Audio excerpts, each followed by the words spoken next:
BRICS को लेकर आज तक पूछे गए सभी सवालों का जवाब देंगे। और अब तक पूछे गए सवाल ये है, बीआरआईसीएस का उद्देश्य क्या है? बीआरआईसीएस में शामिल होने के फायदे क्या हैं? बीआरआईसी की भूमिका वैश्विक अर्थव्यवस्था में क्या है? बीआरआईसीएस देशों के बीच आपसी व्यापार कैसे होता है? क्या बीआरआईसी एक मजबूत आर्थिक और राजनीतिक संगठन बन सकता है? बीआरआईसीएस और अन्य संगठनों जैसे जी7 में क्या अंतर है? बीआरआईसीएस में नई सदस्यता को लेकर क्या प्रक्रिया है? बीआरआईसी के सामने कौन सी चुनौतियां हैं? बीआरआईसी का भविष्य क्या होगा? एक एक करके आपके सभी सवालों का जवाब देंगे। बने रहिए वीडियो में।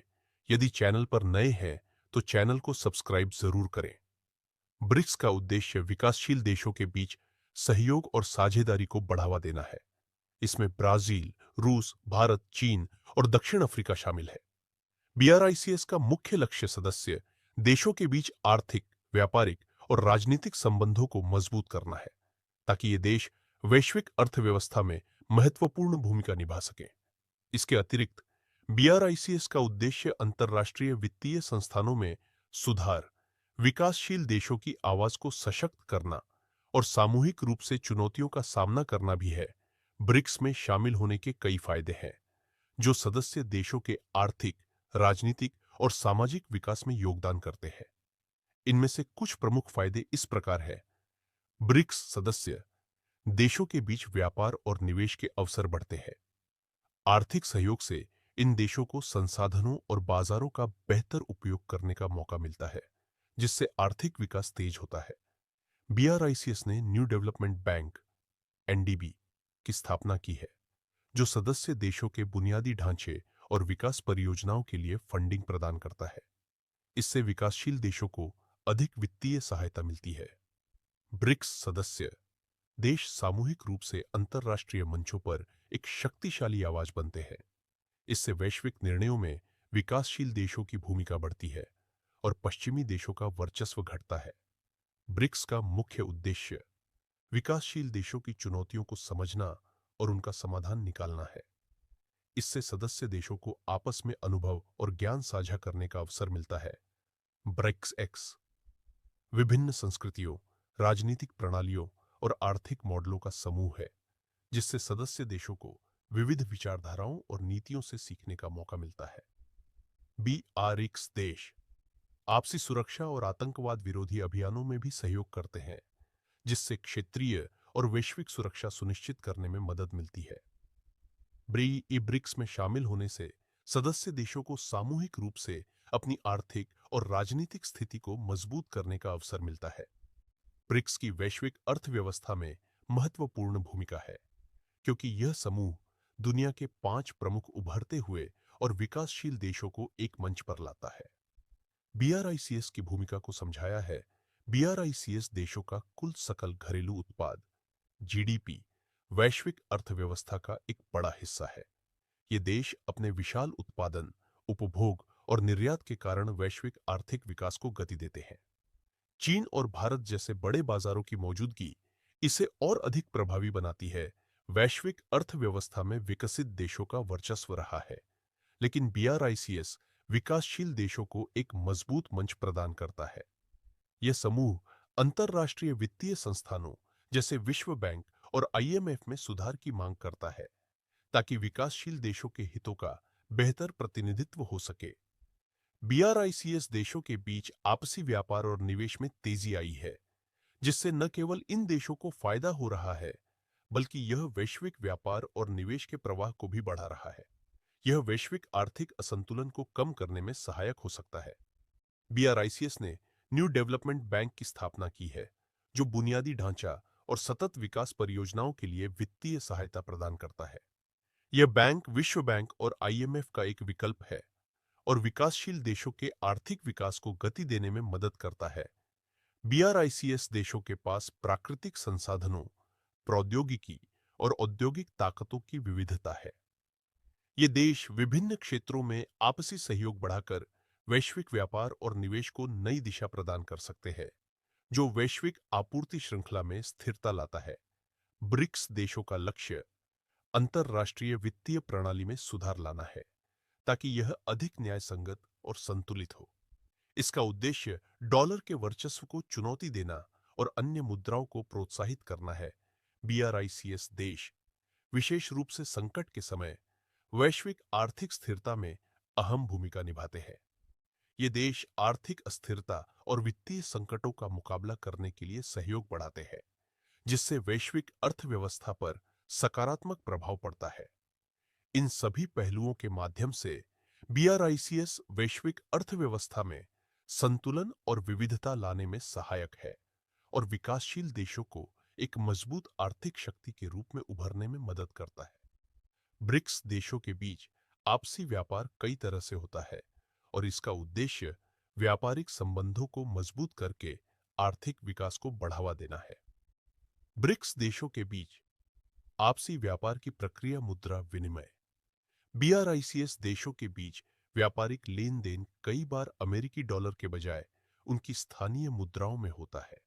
इससे मुद्रा विनिमय पर निर्भरता कम होती है और डॉलर के उतार चढ़ाव का प्रभाव कम होता है। उदाहरण के लिए, चीन और रूस के बीच व्यापार में युआन और रूबल का उपयोग किया जाता है। विविध वस्तुओं का व्यापार। बीआरआईसीएस देशों के बीच व्यापारिक संबंध विविध उत्पादों पर आधारित है। इनमें कच्चे माल जैसे तेल, खनिज, कृषि उत्पाद, प्रौद्योगिकी, मशीनरी और उपभोक्ता वस्तुएं शामिल है। उदाहरण के लिए, ब्राजील कृषि उत्पादों का निर्यात करता है, जबकि चीन और भारत तकनीकी उत्पाद और सेवाएं प्रदान करते हैं। व्यापारिक समझौते। बीआरआईसीएस देशों ने आपसी व्यापार को बढ़ावा देने के लिए कई व्यापारिक समझौते किए हैं। ये समझौते शुल्कों को कम करने, व्यापार बाधाओं को हटाने और व्यापार प्रक्रियाओं को सरल बनाने में मदद करते हैं, जिससे व्यापारिक लेन देन सुगम हो जाता है। न्यू डेवलपमेंट बैंक एनडीबी का सहयोग। बीआरआईसी का न्यू डेवलपमेंट बैंक आपसी व्यापारिक परियोजनाओं के लिए वित्तीय सहायता प्रदान करता है। यह बैंक बुनियादी ढांचे और व्यापारिक नेटवर्क को मजबूत करने के लिए वित्तीय मदद करता है, जो व्यापार को सरल और प्रभावी बनाता है।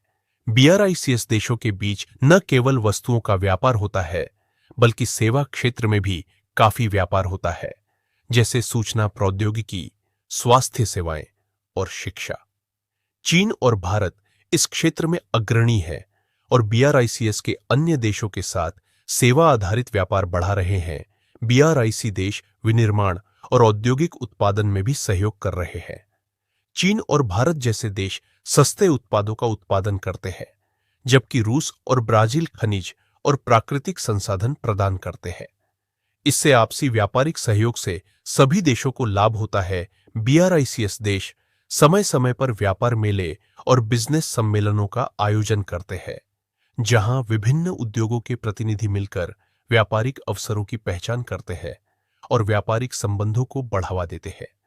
बीआरआईसी देश आपसी व्यापार को सुगम बनाने के लिए परिवहन और लॉजिस्टिक्स नेटवर्क को मजबूत कर रहे हैं। समुद्री, हवाई और रेलवे मार्गों के बेहतर उपयोग से व्यापारिक वस्तुओं का आदान प्रदान तेजी से होता है।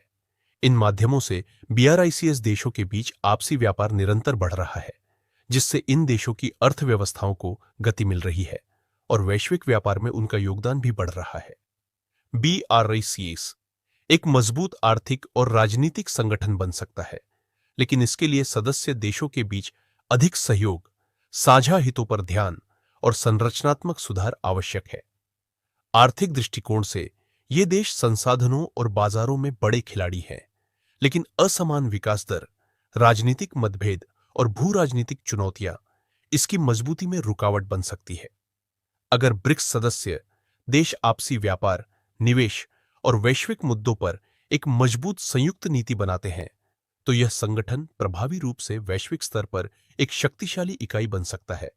ब्रिक्स और G7 दोनों महत्वपूर्ण अंतर्राष्ट्रीय संगठन हैं, लेकिन उनके बीच कई प्रमुख अंतर हैं। सदस्य देश। G7 में विकसित और अमीर देश America, Canada, France, Germany, Italy, Japan, UK शामिल है, जबकि बीआरआईसीएस में उभरती अर्थव्यवस्थाएं ब्राजील, रूस, भारत, चीन, दक्षिण अफ्रीका हैं। उद्देश्य। G7 मुख्य रूप से आर्थिक नीतियों, वैश्विक सुरक्षा और लोकतांत्रिक मूल्यों पर केंद्रित है। बीआरआईसीएस विकासशील देशों के हितों और आर्थिक सहयोग को बढ़ावा देने पर ध्यान देता है। वैश्विक प्रभाव। G7 की वैश्विक अर्थव्यवस्था और राजनीतिक मामलों में पुरानी और मजबूत पकड़ है, जबकि BRICS उभरती अर्थव्यवस्थाओं का प्रतिनिधित्व करता है और नए वैश्विक शक्ति केंद्र के रूप में उभर रहा है। आर्थिक विकास स्तर। G7 देश अधिक विकसित है, जबकि BRICS देशों की अर्थव्यवस्थाएं विकासशील है और वे वैश्विक विकास की अगली लहर के रूप में देखे जाते हैं। इन संगठनों के उद्देश्य और आर्थिक स्थिति इन्हें अलग बनाते हैं। BRICS में नई सदस्यता को लेकर कोई औपचारिक और स्थायी प्रक्रिया तय नहीं है, लेकिन सदस्यता विस्तार पर बातचीत होती रही है। सदस्यता के लिए कुछ मुख्य बातें निम्नलिखित हो सकती है। सर्वसम्मति। नए सदस्यों को शामिल करने के लिए मौजूदा सदस्यों की सर्वसम्मति जरूरी होती है। आर्थिक और राजनीतिक योग्यता।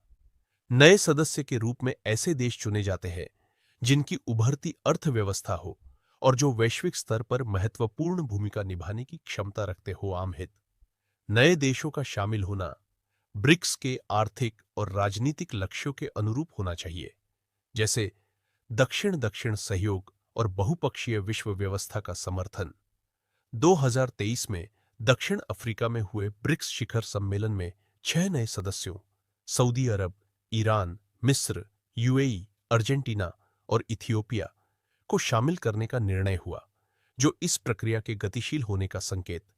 ब्रिक्स के सामने कई चुनौतियां हैं। असमान आर्थिक विकास। BRIC देशों की आर्थिक प्रगति और विकास दर में बड़ा अंतर है, जिससे आपसी सहयोग और संतुलन में कठिनाई होती है। भू राजनीतिक मतभेद। सदस्य देशों के बीच राजनीतिक और रणनीतिक हितों में अंतर है, जैसे भारत चीन संबंधों में तनाव, जो समूह की एकता को प्रभावित करता है। संरचनात्मक सुधार। संगठन की संरचना में सुधार की कमी है, जिससे निर्णय लेने की प्रक्रिया धीमी हो सकती है। आंतरिक समस्याएं। कुछ देशों में आंतरिक राजनीतिक अस्थिरता, आर्थिक मंदी और सामाजिक चुनौतियां BRIC की ताकत को कमजोर कर सकती है। वैश्विक दबाव। पश्चिमी शक्तियों जैसे G7 और अन्य संगठनों से मुकाबले के लिए BRIC को अधिक संगठित और प्रभावशाली होने की जरूरत है। ये चुनौतियां संगठन की प्रभावशीलता को प्रभावित कर सकती है, लेकिन सहयोग से इन्हें सुलझाया जा सकता है। ब्रिक्स का भविष्य कई कारकों पर निर्भर करेगा, लेकिन इसके कुछ संभावित पहलू हैं। विस्तार। BRICS में नए सदस्यों का शामिल होना संगठन को और अधिक मजबूत बना सकता है और वैश्विक मंच पर इसकी मौजूदगी बढ़ा सकता है। आर्थिक सहयोग। यदि सदस्य देश आर्थिक सहयोग को बढ़ावा देने में सफल होते हैं, तो BRICS वैश्विक आर्थिक शक्ति के रूप में उभर सकता है। राजनीतिक एकता। यदि BRICS देश अपने राजनीतिक मतभेदों को सुलझाने में सफल होते हैं, तो यह समूह एक प्रभावशाली राजनीतिक बल बन सकता है। Global challenges. जलवायु परिवर्तन, आर्थिक असमानता और सुरक्षा चुनौतियों पर सामूहिक रूप से काम करने से ब्रिक्स की भूमिका और महत्व बढ़ सकता है। विपरीत ध्रुवीकरण। यदि वैश्विक स्तर पर ध्रुवीकरण बढ़ता है, तो BRIC एक महत्वपूर्ण विकल्प बन सकता है, जो विकासशील देशों के हितों का प्रतिनिधित्व करता है। हालांकि भविष्य अनिश्चित है, लेकिन BRIC के पास अवसर और चुनौतियों का एक संयोजन है जो इसके विकास को प्रभावित करेगा। इन सवालों के बारे में जानने के बाद आपके मन में यदि कुछ डाउट है तो कमेंट बॉक्स में पूछें। वीडियो में बताई गई जानकारी अच्छी लगी हो तो वीडियो को लाइक शेयर जरूर करें। धन्यवाद।